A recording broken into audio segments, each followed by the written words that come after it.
Баршаға сәлем, Қамажайдан тоқыма каналына қош келдіңіздер. Бүгін сіздермен осындай жилетка пончоның тоқылуын көрсететін боламын. Каналыма тіркеліп қойыңыздар, қоңыраушаны басып қойыңыздар. Өте қызықты тоқымалардың мастер-класстары менің каналымда. Және де осы жилетканы тоқу барысында сіздерге алдын ала айтып қояйын, 2 бөлімнен тұратын болады. Енді қыздар жіпке келер болсақ, жіп менде осындай Alize Puffy Fine. Alize Puffy Fine және жай ғана Alize Puffy екі түрлі болады. Мендегі Puffy Fine бізде ұсақ болып келеді, мынандай петляларымыз ұсақ болып келеді. Ал егерде жай ғана Puffy болса, онда ол үлкендеу болады, мынандай неміз петлясы үлкендеу болады. Екеуіне тоқуға болады. Мен мына жерде мына суретте Alize Puffy мен тоқыдым, ал мына жерде ұсақ жаңағы Puffy Fine мен тоқыдым. Екеуінде де разница жоқ, қайсымен тоқимын десеңіздер де өз еріктеріңіз. Енді мен сіздерге размерін бірінші айтатын болсам, мына жерде мен баламның размерін белін, яғни белін емес, көкірек жағын өлшеп алдым. Осылай домалатып өлшеп алған кезде менде осындай примерно размер шықты. Сосын мен санадым, яғни мына жерге дейін дедім ғой. Одан кейін оны санаймын. Мына жерге дейін мен белгіледім. Осы жерден бастап мына жерге дейін санаймын. Мен санаған кезде менде 40 штук болды, 40 петля болды. Және оған қосымша 2 петля тағы қостым.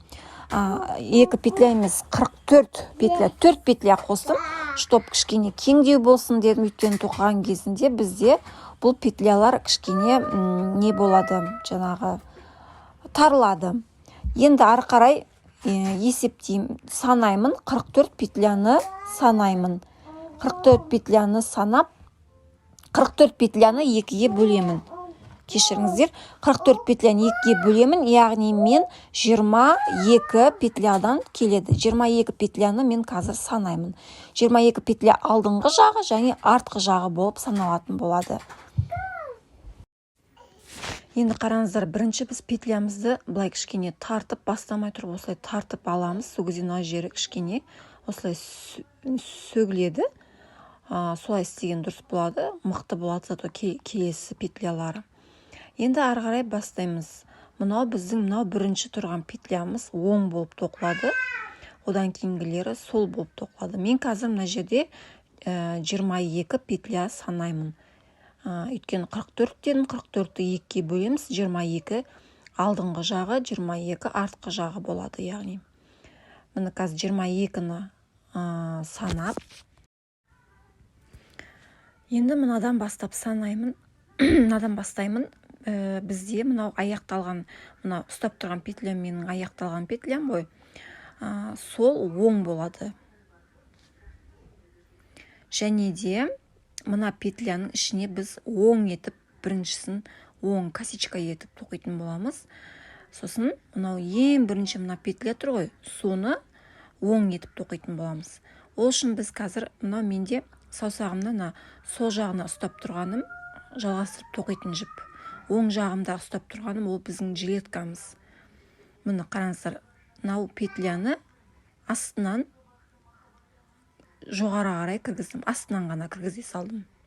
Бұл бізде оң. Келесісін біз теріс тоқимыз. Теріс болған кезінде қазір мына петлямыз былай айналып қалмасын, дүзу етіп ұстаңыздар. Қазір мен теріс петляны тоқитын болам. Ал мына менде оң петля. Әр қашанда бізде аяқ жағы және петляның аяқталған жері және басы оң болу керек. Енді мына петляны мен қазір сол қылып, яғни теріс етіп тоқимын.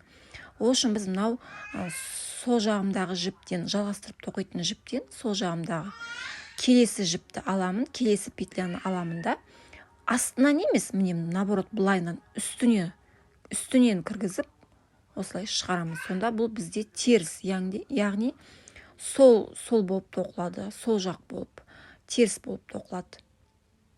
Біріншісін біз үстінен тоқыдық, үстінен кіргіздік қой, ал мынада, то есть ең біріншісін біз астынан кіргіздік қой, ал мынада үстінен кіргіземіз. Қазір мен келесісін тағы да көрсетемін, мұқият, асықпай қарап отырыңыздар. Мынау петля, ұстап отқан петля жаңағы жалғастырушы петля. Мен былай ыңғайлы болсын деп осылай шығарып алдым. Міне үстінен әкеп кіргізіп жатырмын. Мынау астындағы мына петля ол менде жилетканың өзі, ал мынау жалғастырып тоқитын жіп. Ар жағында ұзын жібім тұр. Міне. Мынау сол. Міне мыналар сол. Теріс петлялар тоқып жатырмын. Ал мынау ең бірінші тоқығаным ол оң. Так, мыналар, мыналардың бәрі соң болады. Мынау, қараңыздар, қалай тоқып жатырмын. Үстінен астына қарай шығарып жатырмын. Үстінен кіргізіп жатырмын да. Мынау мен қазір оң жағымда ұстап тұрған жіп, ол жалғастырып тоқитын жіп. Оның астындағы сол жағымен ұстап тұрғаным, астындағысы. Ол біздің жилеткамыз, жаңағы 22 петлямыз. Басында кішкене тоқыған кезде түсінбей сондай болуы мүмкін. Бір-екі қатар тоққан кейін уже қолдарыңыз үйреніп кетеді, уже сіздерге түсінікті бола бастайды жилетканың. Және оңы қандай, сол қандай, соны уже үйреніп біле бастайсыздар. Былайша қиыны жоқ ешқандай. Енді қараңыздар, мен мына жерде соңғы петля қалды, соны мен оң етіп тоқимын. Бізде басы және аяқ жағы оң болу керек дедім ғой. Былайынан қараңыздар, мен осылай кіргізіп келдім, бұл теріс. Менде былай кигізсем, ішіне қарай, үстінен қарай кіргізсем, теріс болады. А мен мына петляны осылай айналдырып алып келемін да, сосын барып астынан үстіне қарай шығарамын, міне осылай. Сонда бұл бізде оң петля болды. Оң петля болды, косичка шығып. Косичка болып көрініп тұрады. Енді келесі қатарды бастаймын, тағы да осылай кіргіземін, оң петля етіп бастаймын. Одан кейін ары қарай бәрі теріс болады. Мыналардың бәрі теріс болады. Теріс бізде мынандай болып айналып байланып шығып көрініп тұрады. Ал оң деген біздің мынандай косичка болып көрініп тұрады. Мына терісте қарасаңыздар, теріс байланған сияқты болып көрініп тұрады. Ал оң жағымыз, яғни косичка болып, екі косичка болып көрініп тұрады. Мынау ұзын жіп, менде жалғастырып тоқитын жіп, ұзын болып. Ал мынау оның астындағы сол қолыммен ұстап тұрғаным, ол біздің жилеткамыздың жилеткамыздың өзі. Енді ары қарай барлық петляларды сол етіп тоқимыз, яғни теріс етіп. Бағана теріс қалай тоқылатынын көрсеттім ғой. Үстінен, яғни ішіне қарай кіргіземіз. Үстінен әкеп, ішіне кіріп солай тоқимыз, сонда теріс болып тоқылады. Сосын теріс біз өзімізге көрініп тұрған жақ теріс, иә. Одан кейін ол нені былайынан аударса оң болып көрініп тұрады. Арт іш жағы, яғни іш жағы оң болып көрініп тұрады, косичка болып. Ал біз былайынан біз теріс тоқимыз. Міне қатарды аяқтап кеп қалдым, ең соңғы петля келді. Ең соңғы петляны оң етіп тоқимыз, міне. Косичка болып көрініп тұру керек. Келесі қатарды бастаймыз. Тағы да соған оң етіп кіремін, яғни астынан кіремін. Астынан шығарамын кіріп. Сонда оң болады. Енді ары қарай, мынадан ары қарай теріс тоқимыз. Терісті үстіне қарай шығарып аламыз да, үстінен ішіне қарай кіреміз, міне. Осылай кіреміз. Сонда бізде байланып тұрған теріс петлялары шығып көрініп тұрады. Теріс болып көрініп тұрады өзі. Міне қараңыздар. Міне қараңыздар. Ешқандай қиыны жоқ. Петлялардың ішіне кіргізіп. Сосын мына алдарыңызға осылай қойып отырып тоқысаңыздар, сіздерге ыңғайлы болады. Сосын кішкене осылай тартып жібереміз. Сонда орнына түсетін петлялар. Қазір кішкене тартылып сөйтіп тұр ғой. Астыңғы жағын шығып тұрған петляларды осылай ұстап отырып тартып жібереміз жоғарыға қарай. Астына жоғарғысын осылай тартып жібереміз. Сонда орнына түсіп көзге ыңғайлы болып көріне бастайды. Мына осылай тартып жібереміз.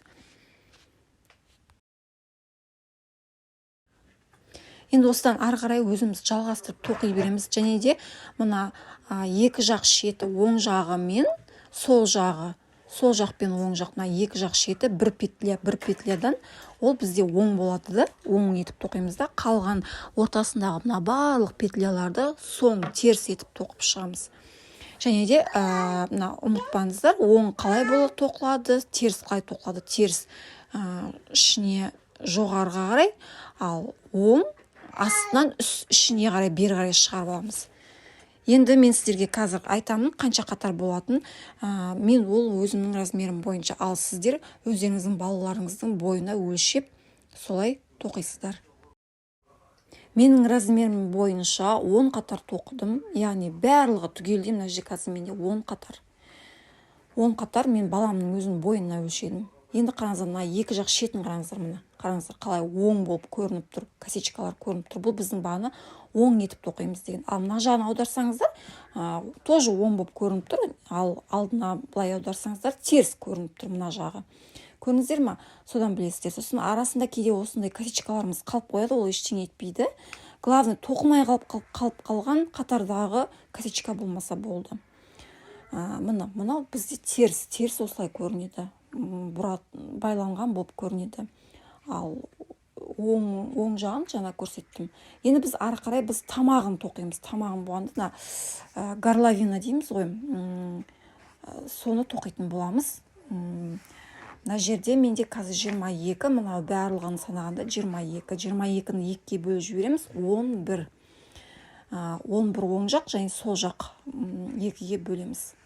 Енді 11 петляны мен қазір мына жерден санаймын. Мынадан бастап санаймын. Ең бірінші оң деп тоқылған, содан бастап санаймыз. 1, 2, 3, 4, 1, 2, 3, 4, 5, 6, 7, 8, 9, 10, 11. Міне, мынау 11-ші. Осы жерге қазір маркер қойып белгілеп қоямыз. Одан ары қарай тоже 11 болу керек. Санадым, 11 шықты. 11 оң жақ, 11 сол жақ, 2-ге бөлеміз қазір. Мен мына жерге қазір маркер қоямын. Любой невидимка жіп болсын қоя беріңіздер. Мінекей 11-шісін осылай белгілеп алдым. Енді мен қазір мынау ең біріншісі бізде оң косичка болып тоқылды ғой. Оң етіп тоқып бастаймыз. Ары қарай теріс тоқылады. Терістерді тоқимыз. Сол жағын. Сол етіп тоқимыз. Теріс косичкалар тоқимыз.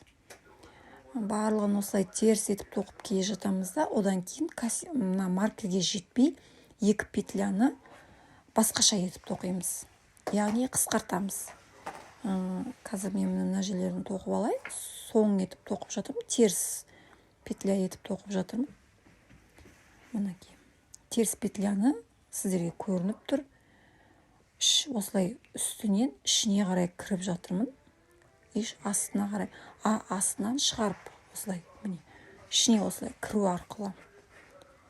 Міне, осылай кіру арқылы теріс петляларды тоқып жатырмын. Мына жерде енді біреу алған екен, қазір біреуін тоқып тастайын. Міне, енді 2 петля алды. 2 петляны қысқартамыз. Мынау маркер тұрған петляны үстіне шығарамыз. Мынаны үстіне шығарамыз, мынаның үстіне. Міне, осылай қоямыз, екеуін бірге біріктіреміз. Мынау бізде оң петля болып шығу керек. Өйткені шеті болғандықтан оң болып көрініп тұру керек. Сосын мынау жалғастырып тоқитын петлядан бір петляны аламын да, осылай кіргізіп жіберемін. Сонымен оң петля тоқылды, және де бізде қысқартылды. 2 петляны бірге тоқылды, қысқартылды. Енді келесі нені тоқимыз? Қатарды тоқимыз қазір. Келесі қатарды да тоже солай оң болу керек. Сол жаңағы петляның өзін аламын да, осылай оң етіп тоқимын. Енді ары қарай соң петлялар, яғни теріс петляларды тоқимын. Теріс петля, міне, ішіне кіргізіп, ар жағынан шығарып аламын. Тура міне, үстінен дейін ба, ішіне дейін ба, міне, белгілі ғой, уже міне өзіңіздер қаралып тұрған жерінен осылай кіргізу арқылы теріс петляларды осылай тоқып аламыз да, аяғына дейін тоқимыз. Аяқ жағында жаңа оң деп тоқыған петляны оң, яғни косичка етіп тоқимыз. Қазір бәрін осылай теріс тоқып жатырмын. Және соңғы жағы, мынаны біз оң етіп тоқимыз. Оң петля, косичка етіп тоқимыз. Енді тағы да обратно артқа қайтамыз. Мына жерде оң деп бастаймыз да, одан кейін теріс, сосын мына жерге екеуі келген кезінде дәл алдындағы қатардағыдай оң болып көріну үшін екеуін біріктіреміз осылай. Және де мынау аяқталатын жағын үстіне шығарамыз петляны. Сонда бізге оң болып көрініп шығады. Енді міне қараңыздар. Мына жағын бәрі теріс болады. Ең бірінші петлямыз оң болып тоқылған болатын. Ары қарай теріс, сосын екі петляға жетпей қысқартамыз. Қазір мен мына жерде теріс петляларымды тоқып жатырмын. Әр петляны осылай алдарыңызға қойып отырып тоқысаңыздар шатаспайсыздар. Әр петляны осылай кіріп, теріс петлялар тоқыдым. Қазір мына жерде екі петля тұр. Міне, бұны біз біріктіреміз, қысқартамыз. Және де мынаны үстіне қоямыз осылай. Сосын оң етіп тоқып жібереміз. Келесі петляны аламыз, жалғастырып тоқитын жіптен. Келесі петляны алып, міне осылай кіреміз. Сонда бізде оң болып шыға келді. Келесі қатар тағы да тоқимыз. Тағы да сол петляның өзін оң етіп тоқимын. Одан кейін қалған арт жағындағыларын соң етіп тоқимын.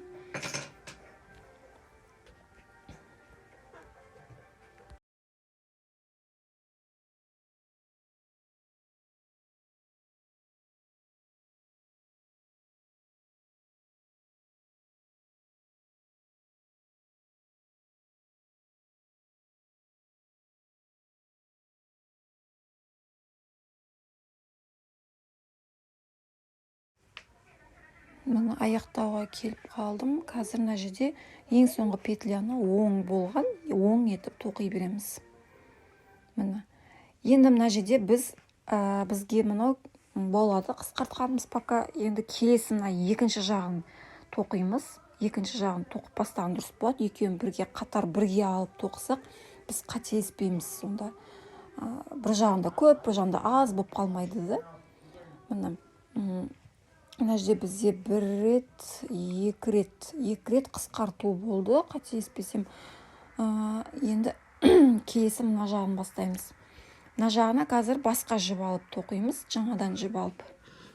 Міне мен басқа жіп алдым, екінші жіпті. Және де бірінші бастаған кезде осылай тартып петлясын тексеріп аламыз. Енді ары қарай қазір мына жерде бірінші оң деп тоқимыз, одан кейін теріс тоқимыз қалғанын бәрін. Қазір мынаның бәрін теріс етіп тоқимын. Қолдарыңыз үйреніп қалған шығар, уже ары қарай түсіндіріп айтып отырмай қойын. Барлығын теріс ретінде тоқимыз.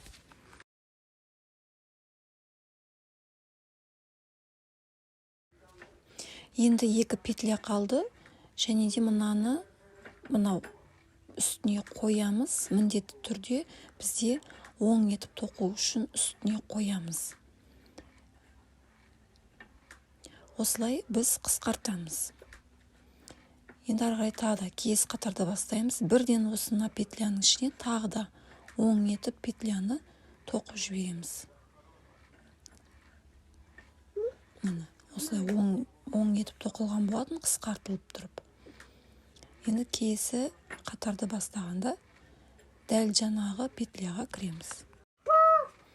Одан кейін ар жағында қалғандарын бәрі теріс болып тоқылады. Қазір бізде оң тоқыдым, енді мынаның бәрі теріс болады, сосын аяқ жағында бір петлямыз оң болады. Косичка ретінде көрініп тоқылып тұру керек. Қазір мынаның барлығын теріс ретінде тоқып, соңында бір косичканы оң етіп тоқимыз.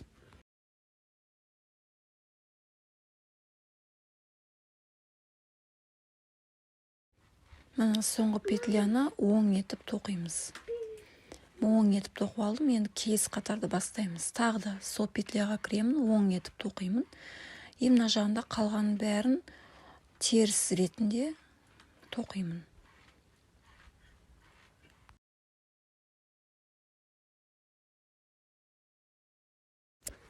Соңғы екі петля қалды, оны оң етіп тоқимыз, қысқартамыз және де. Үстіне қойып, осылай оң етіп тоқып қысқарттым. Прибавка болды. Келесі қатарды бастаймыз. Қараңыздар, қазір мына жерде екеуі бірдей болып тұр. Міне. Енді осыны кезекпен кезек тоқып отырып жоғарыға қарай көтерілеміз. Қателесіп кетпес үшін кезекпен кезек етіп тоқимыз. Және де оң етіп тоқитын жерін оң етіп тоқимыз, теріс етіп тоқитын жерін теріс етіп тоқимыз. Соны ұмытпаңыздар.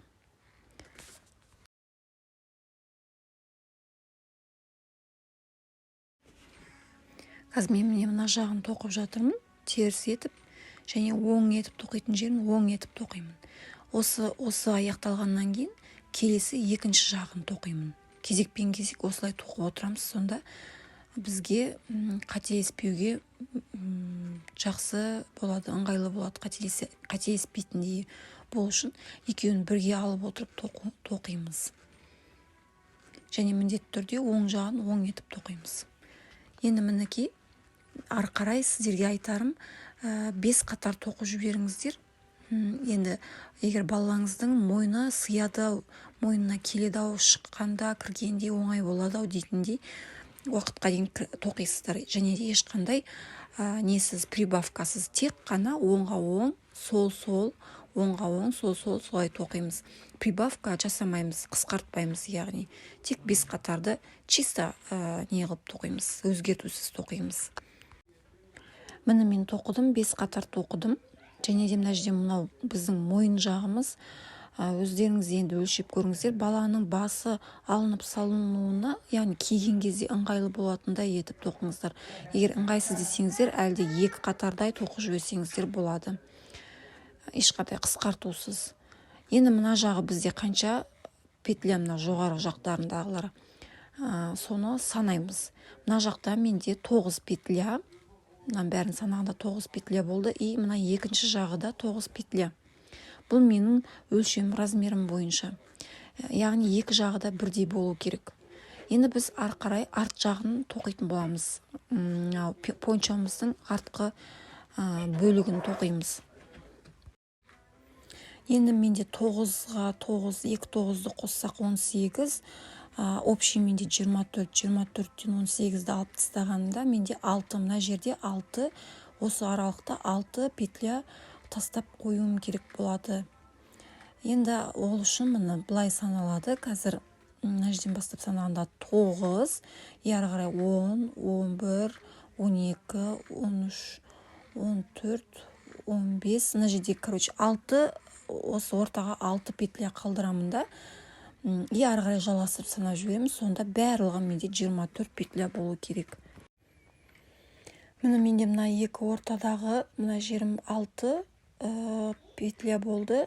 Және мына жағында 2 9 петля. Барлығын, общий барлығын қосқанда менде қазір мына жерде 24 петля болып тұр. Енді осы 24 петляны теріске теріс, оңға оң етіп тоқимыз. Мен қазір мына жерде қайтадан санап жатырмын, көзімді жеткізу үшін. Яғни мына оң жақ, сол жағымдағы оң етіп тоқылғанмен, оң жағымдағы оң етіп тоқылған общий барлығын санағанда менде петлялар 24. Ары қарай енді мына жерге дейін жалғастырып тоқимыз, терістерді тоқимыз да, одан кейін аяқ жағында аяқталған жерінде оң етіп тоқимыз, косичка ретінде көрініп тұру үшін. Ал енді оны әрқайсысын түсіндіріп отырмай қояйын. Терісті білесіздер, оңды білесіздер. Жалғастырып осылай тоқи береміз.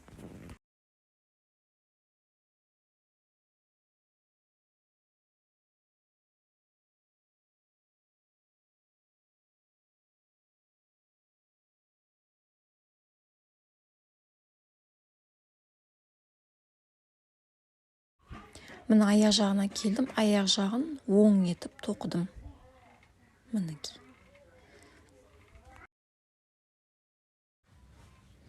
Енді ары қарай тоқимыз. Мына екі жақ шеті, оң жағы және сол жағы, мына бір жерлері бізде оң деп тоқыдым, соны оң тоқимыз, ал мыналарды сол, яғни теріс ретінде тоқимыз. Сосын мына тамағы, басы егер өтпейді десеңіздер, онда алып тастап, мына жерін, бағана мен 6 петля қостым ғой, соны алып тастап, тағы да 2-3 қатар тоқып жіберсеңіздер болады. Мына жеріне 2-3 қатар тоқып жіберіп, сөйтсеңіздер болады, егер баланың басы сыймайды десеңіздер. Енді ары қарай жалғастырып тоқимыз. Мен міне бағана біріктірген жерімнен ары қарай тоқып жатырмын, терістерді тоқып жатырмын.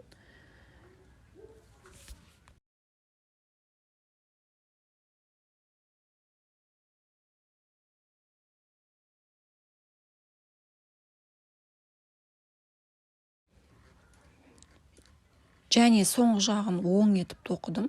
Енді ары қарай тағы да жалғастырып тоқимыз. Артқа қайтамыз. Келесі қатарда бастаймыз. Мына жерім оң деймін да. Бұл осыдан ары қарай теріс, мынаның бәрі теріс болады да. Мына аяқталған жағына келген кезінде оң етіп тоқимыз. Мына жерін оң етіп тоқимыз. Ал мына орта жағының бәрі теріс болады. Солай қайталап тоқи береміз. Мына біздің жеткамыздың алды ғой, осы алдымен бірдей болу керек арты да. Қазір мына біздің тоқып жатқанымыз уже артына қарай кетеді. Ұзын етіп осылай тоқи береміз. Ешқандай өзгеріссіз, тек екі жақ шеті оң болады. Қалған ортасының бәрі теріс етіп тоқылады. Ешқандай убавление, ешқандай прибавление, еш нәрсе керек емес, тек осылай ғана тоқи береміз. Барлығын осылай қайталап тоқи береміз.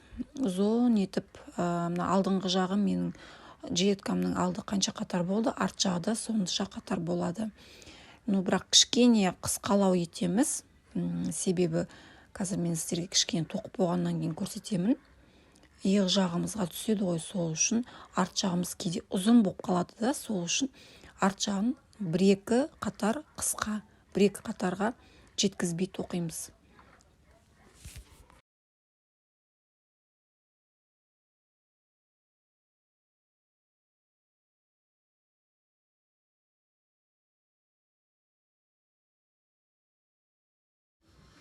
Ал енді ешқандай өзгеріссіз тоқи берейік. Өзіміз мына жерлері оң болады. Ал мына екі ортасы теріс болып тоқылады. Ары қарай өзіміз тоқимыз. Көп қатар тоқимыз. Примерно бір 8-9 қатардай тоқимыз. Мына алдымен бірдей болу керек бізге. Содан кейін көрсететін боламын. Қазірше өзіміз тоқимыз ары қарай. Мына қыздар мен тоқыдым. Мына арт жағы мынау менде ұзын етіп, алдымен бірдей етіп тоқыдым. Мынау арты. Осылай теріс және екі жақ шеті оң болып тоқылды. Енді сосын тамақ жағын қараңыздар, қазір мен түсіндірем. Бас жағын, бас өтетін жағы. Қараңыздар, кішкене бір қатар кем тоқыдым. Мына жеріне бізде иығымызға кетіп қалады. 1-2 сантиметрде иыққа түседі. Сол үшін бірдей етіп қоймаймыз бұлайынан.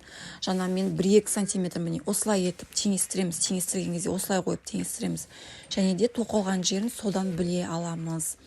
Осылай теңестіріп қойдым. Менде мына аяқ жағы бірдей болып, екеуі бірдей болып түсті. Мына қараңыздар, мына аяқ жағы бірдей болып түсті сонымен менде.